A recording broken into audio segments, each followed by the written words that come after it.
Toyota Nova Crysta, and it was actually a base model, and it don't have any kind of these steering wheel buttons and all by factory, and the player was also kind of ordinary.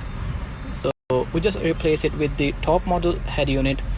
But now what the problem is persisting, it's saying Bluetooth will connect if you will connect the microphone. The microphone is present there in the top model, but not in this car because this is base model. So how to connect this Bluetooth without microphone? This is hack today I have to do. See, when it's showing microphone is not connected.